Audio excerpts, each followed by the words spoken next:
नमस्कार, मैं हूं आपके साथ शिप्रा झा और आप देख रहे हैं न्यूज़ 18 बिहार झारखंड का digital platform. Smart travel app DG यात्रा को लेकर दिल्ली हाईकोर्ट में गुरुवार को गंभीर मामला उठाया गया। सुनवाई के दौरान ऐप के निर्माण से जुड़ी कंपनी डेटा इन्वॉल्व सॉल्यूशंस से ने आरोप लगाया कि वैश्विक ऑडिट एवं कंसल्टेंसी कंपनी केपीएमसी ने उनके हैदराबाद स्थित ऑफिस में अवैध तरीके से प्रवेश किया और ऐप को क्लोन कर लिया।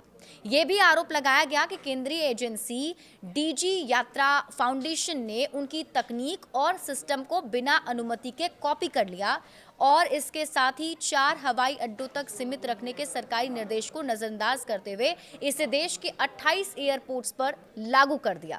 कंपनी का दावा है कि तकनीक की क्लोनिंग की गई, डेटा इवॉल्व की ओर से कहा गया है कि उन्होंने डीजी यात्रा ऐप का मूल सिस्टम, फीचर और सॉफ्टवेयर तैयार किया था, लेकिन बाद में डीवाईएफएफ ने न सिर्फ भुगतान रोक दिया बल्कि ऐप की तकनीक को अपने पास ले जाकर उसकी क्लोनिंग की।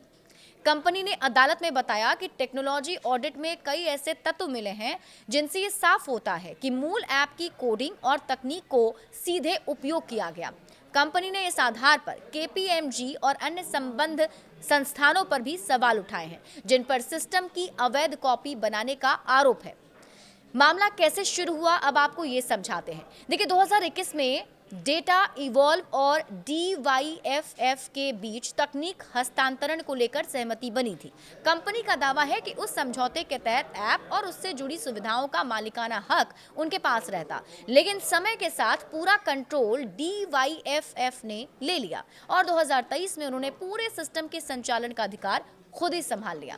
डेटा इवॉल्व का कहना है कि उनकी अनुमति के बिना सिस्टम को देश भर के 28 एयरपोर्ट्स पर लागू कर दिया गया, जबकि समझौते के अनुसार ऐप केवल 4 एयरपोर्ट तक सीमित रहना था। दूसरी ओर डीवाईएफएफ ने कोर्ट में कहा कि डीजी यात्रा ऐप और उससे जुड़ी सभी तकनीक उनका अपना विकसित किया हुआ सिस्टम है और डेटा इवॉल्व के आरोप बेबुनियाद हैं। उनका कहना है कि ऐप को राष्ट्रीय स्तर पर विस्तार देने का फैसला उपभोक्ता सुविधा और सरकारी स्वीकृति के तहत लिया गया है। अब इस पूरे मामले में अगली सुनवाई 10 दिसंबर को होने वाली है। हाईकोर्ट ने मामले की गंभीरता को देखते हुए सभी पक्षों से आवश्यक दस्तावेज मांगे हैं और अगली सुनवाई 10 दिसंबर को निर्धारित की गई है। अदालत ये भी देखेगी कि वास्तव में किसके पास ऐप का मूल अधिकार था और क्या किसी पक्ष ने तकनीक की दुरुपयोग का या फिर अनुबंध उल्लंघन किया है। बड़े अपडेट्स के लिए आप जुड़े रहिए न्यूज़ 18 बिहार झारखंड के साथ।